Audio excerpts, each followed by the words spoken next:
Everybody, this is Kelly of Roho Chief Clothing, and this is my Instagram, as you see here.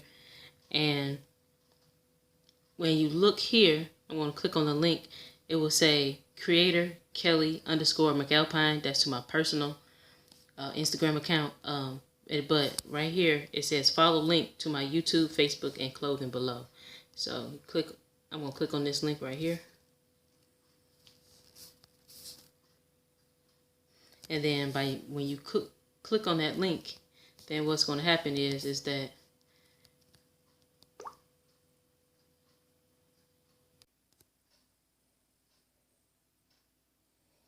kids sports tee, as you see, babies clothing. This is a shirt for a toddler. I even have bodysuits for babies. And then going back, I have the category for also women. Tank tops. I also have polo shirts. I also have long sleeve shirts, as well as hoodies for women as well, and also for men. They have the same thing. Men tank tops, men t-shirts, got V-neck shirts,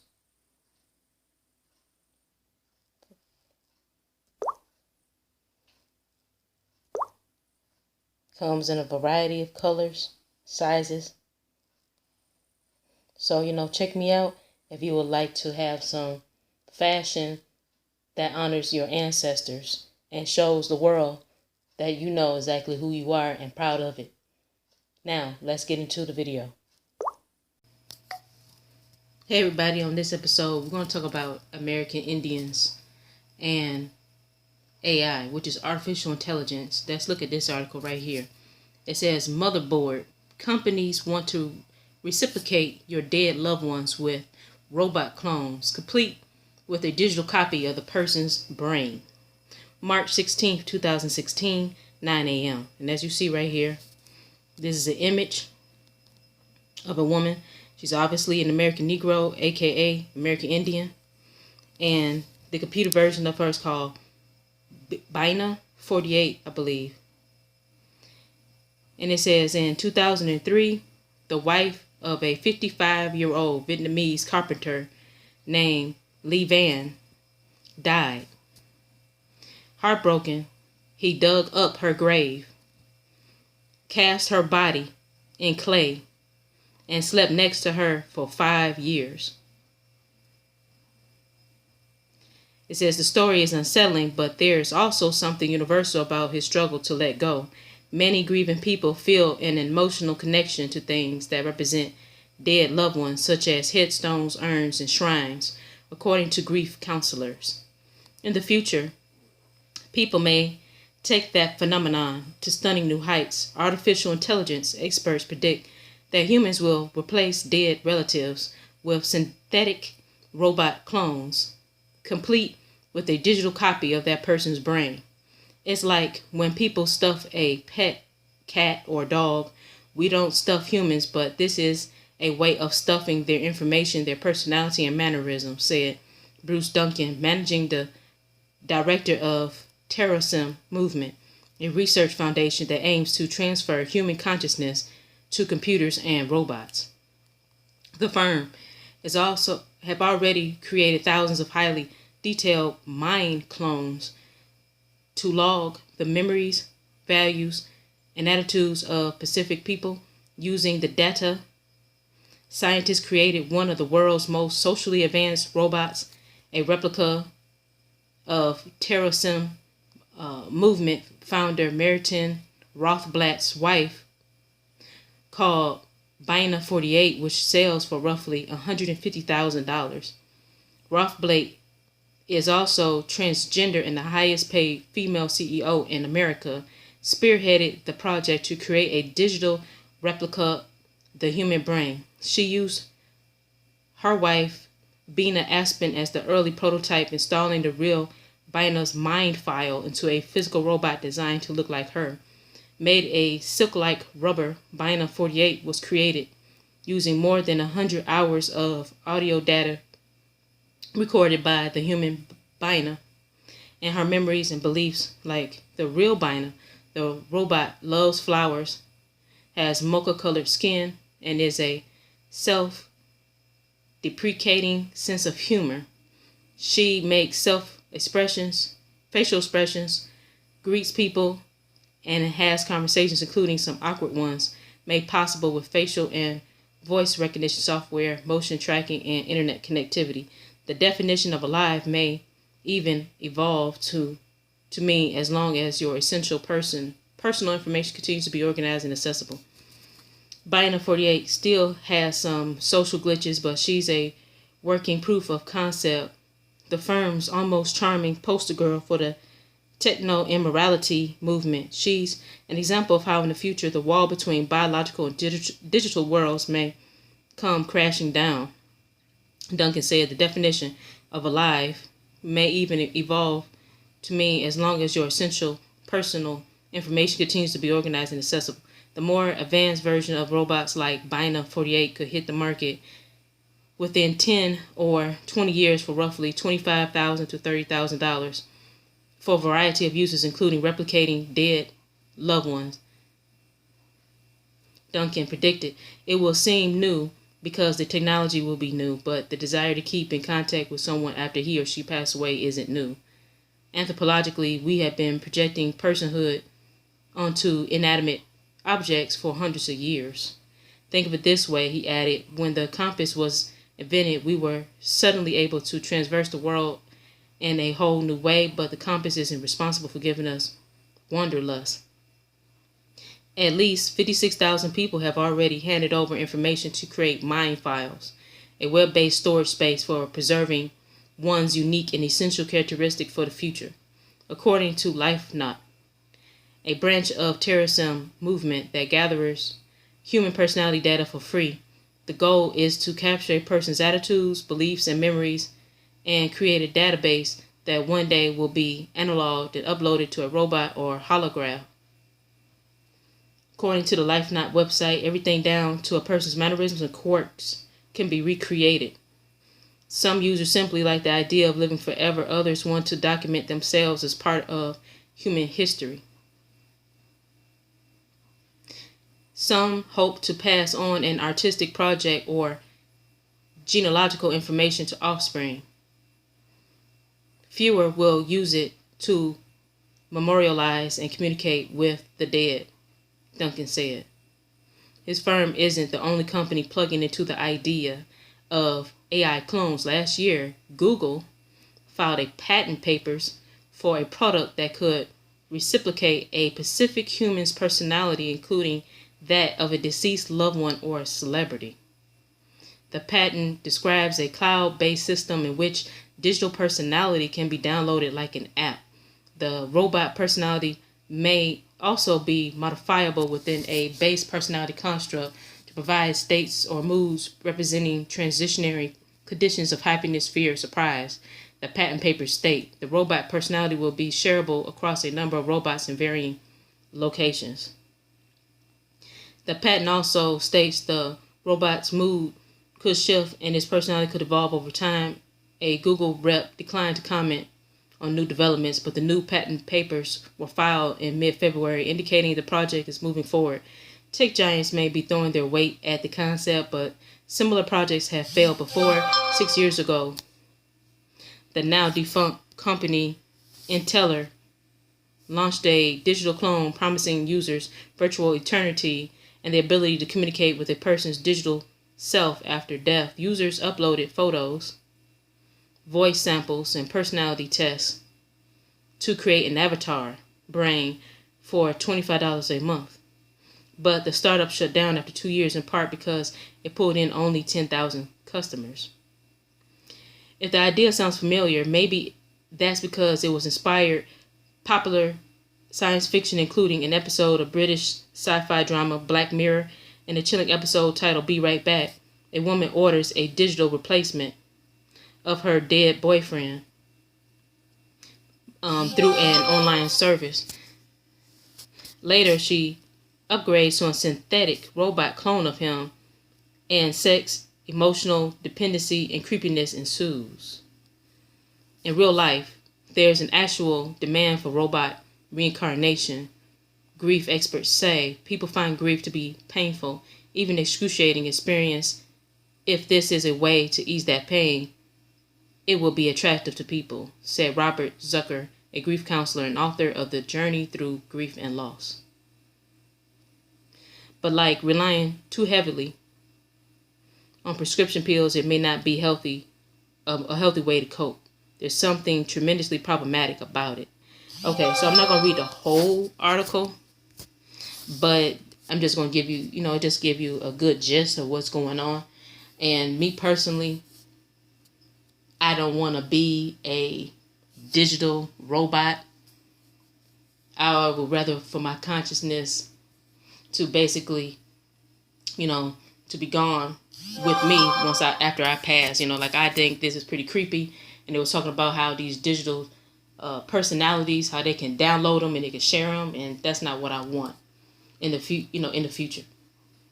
But tell me, what do you think about this?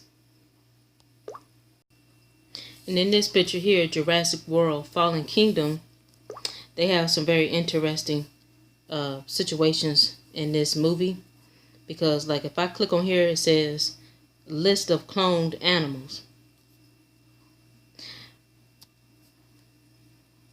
Okay, it says Jurassic Park is an American sci-fi adventure media franchise based on the 1990 best-selling novel of the same name by Michael Crichton and its sequel, The Lost World, 1995, focused on the catastrophic events following the cloning of dinosaurs through the extraction of DNA from mosquitoes fossilized in amber.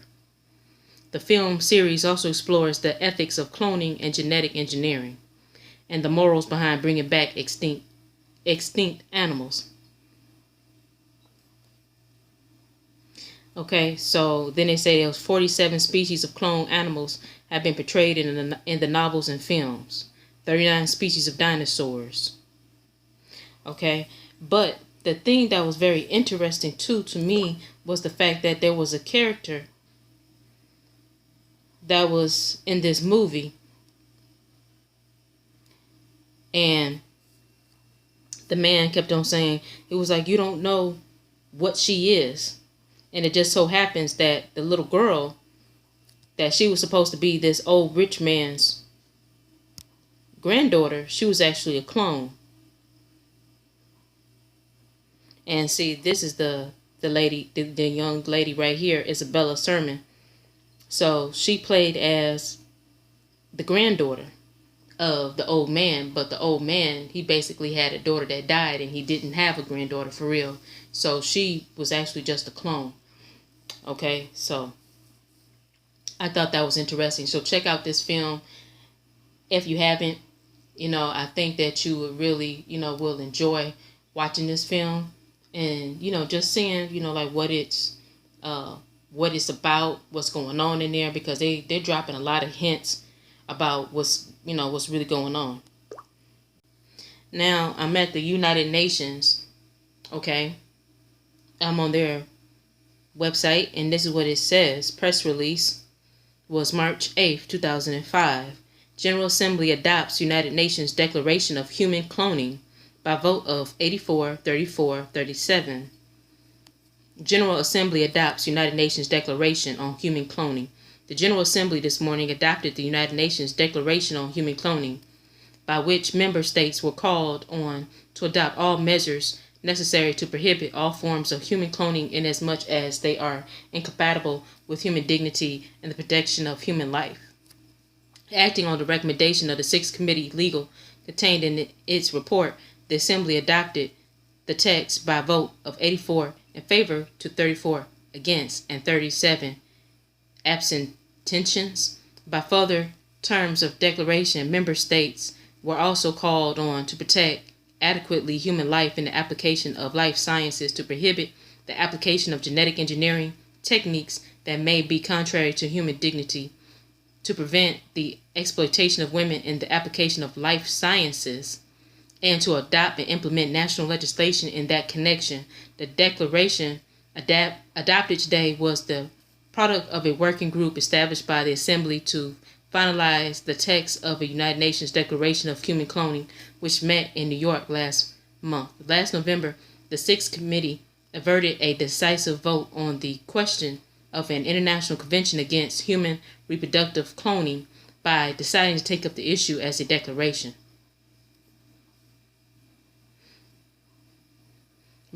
Regretting the failure to achieve consensus, several delegations said they had voted against the text today because the reference of human life will be interpreted as a call for a total ban on all forms of human cloning. The Assembly had missed an opportunity to adopt a convention prohibiting reproductive cloning, said the United Kingdom representative, because of the intertransitions of those who were not prepared to recognize that other several states might decide to permit strictly controlled applications of therapeutic cloning. Echoing the views of a number of speakers, he said the declaration was a non-binding political statement which would not affect its country's position on the issue. Those in favor of the declaration welcomes its adoption, saying it constituted an important step in the production of human dignity and the promotion of human rights, as well as a stepping stone in the process towards a complete ban on human cloning. Okay. So that's what they're saying in this article. I will have it linked below so you can read the rest of it. Now, the question is that if they weren't able to clone human beings, then why is this necessary for these nation states to vote upon this? Just think about that for a second. Okay, so, and now I'm going to show you something that happened, I believe it was back in 1998, where it was a Scottish scientist that was successful in cloning a sheep. So if they could clone a sheep, then what would make people think that they cannot clone a human being? And then this is proof that they probably can clone a human being. Okay, so let's get into it. Okay, now as you see here, it says Dolly was cloned by Keith Campbell, Ian Wilmot, and colleagues at the Roslin Institute, part of the University of Edinburgh, Scotland, and the biotechnology company PPL Therapeutics, based near Edinburgh. The funding of Dolly's cloning was provided by PPL Therapeutics and the Ministry of Agriculture. The date of birth was July 5th, 1996. The date of death was February 14th, 2003.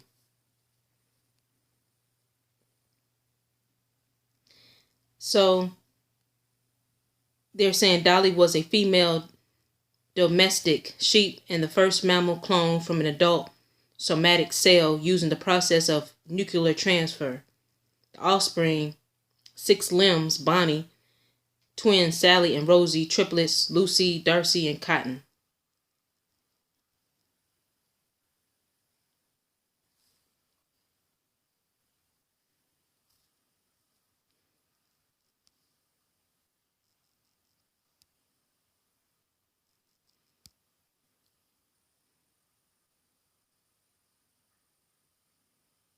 Okay, it says 2 decades after Dolly the sheep.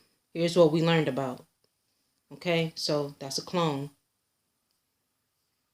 And then right here, here's an image of how they did it. And it said the adult Finn Dorset ewe. It says nucleus donor cells removed from mammary gland. Donor cells, normal growth cells.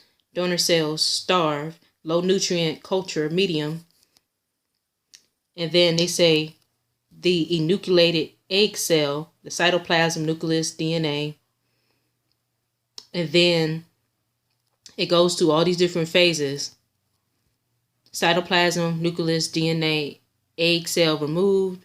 The micropulpit, the nucleus is removed, and you got a nucleated egg cell. You got cell fusion by electrical pulses, fertilization, cell division, embryo implanted into an adult Scottish blackface to be used as a surrogate mother. Then you have Finn Dorset Lamb, which is Dolly the clone. Okay, so this is how it's done. So tell me, what do you think about this? And I remember seeing a picture of this guy back in the day. Okay, so tell me what you think about this whole thing. I think it's pretty creepy. But anyways, I will have the links below. Thank you for viewing. I'm out. And if you would like to see Jurassic World Fallen Kingdom, to see exactly what I was talking about, you can rent it on IMDb TV for about $4. Okay?